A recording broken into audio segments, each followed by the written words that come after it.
Hey friends, and welcome to the YouTube channel for the Renaissance English History Podcast. Today we are talking about the short life of Madeline of Valois, which stands out not for its longevity or sweeping influence, but for its poignant brevity. Born into the House of Valois in France, Madeline's destiny would weave with that of Scotland, earning her the evocative title of the Summer Queen, a moniker that established both her ephemeral reign and the fleeting warmth of her presence. If you are new here, very special, warm welcome to you. I am your host, Heather Tesco. I've been podcasting on Tudor England since 2009, and this is the place where I put all of my episodes from my various podcasts, as well as loads of extra content like this video right here. Your quick reminder that TudorCon is coming up in just over 2 weeks. 2 weeks! And you totally don't want to miss out on getting your streaming tickets so you can join from anywhere in the world. englandcast.com/TudorCon online to learn more about the streaming tickets for 3 days of Tudor immersion. All right, so let's get into it. Madeline was born on August 10th, 1520. I'm totally going to butcher it because I am not a French speaker. Chateau de Saint-Germain en Laye? Somebody will tell me in the comments, I'm sure. It's a castle in France. As the fifth child of Francis I of France and Claude, Duchess of Brittany, Madeline was born into privilege and responsibility. So she would have been born right after the Field of Cloth and Gold happened, because that was in 1520 as well in the summer. The legacy she inherited was rich. Her mother, Claude, was the eldest daughter of Louis XII of France and Anne, Duchess of Brittany. However, from the very outset, Madeline's health cast a shadow over her royal lineage. Described as frail from birth, her early years were spent in the temperate climes of the Loire Valley, shielded from the biting cold of Paris that her father feared might exacerbate her health issues. As a child, Madeline, along with her sister Margaret, was entrusted to the care of their aunt Marguerite de Navarre. Their bond was cemented in these formative years, particularly after their father's remarriage led them to the household of their new stepmother, Eleanor of Austria. But despite this protective cocoon, Madeline's health remained a concern. By the time she celebrated her 16th birthday, she was grappling with tuberculosis, a daunting ailment for the time. The political landscape of 16th century Europe, of course, was a tapestry of alliances sealed with marital ties. 3 years prior to Madeline's birth, the Franco-Scottish Treaty of Rouen had been inked, reinforcing the Auld Alliance, a historic bond between France and Scotland.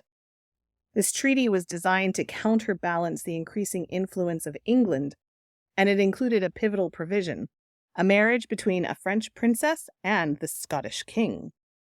In 1530, the wheels of this diplomatic marriage were set in motion when John Stuart, Duke of Albany, was tasked with finalizing a union between King James V of Scotland and Madeline.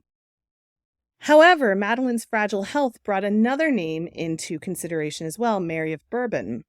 Little did anyone predict then how the Scottish king's heart and diplomatic imperatives would intersect, altering the course of Madeline's life. Despite concerns about her health, and initially thinking that Mary of Bourbon would actually marry James, as they say, the heart wants what it wants.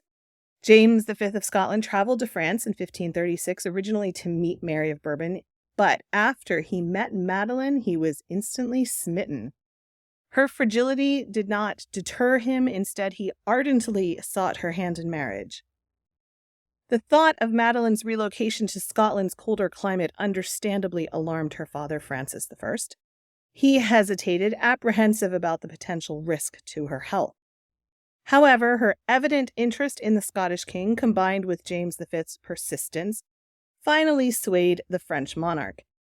And the marriage contract was signed on November 26, 1536. Their union was celebrated at Notre Dame in Paris on January 1st, 1537.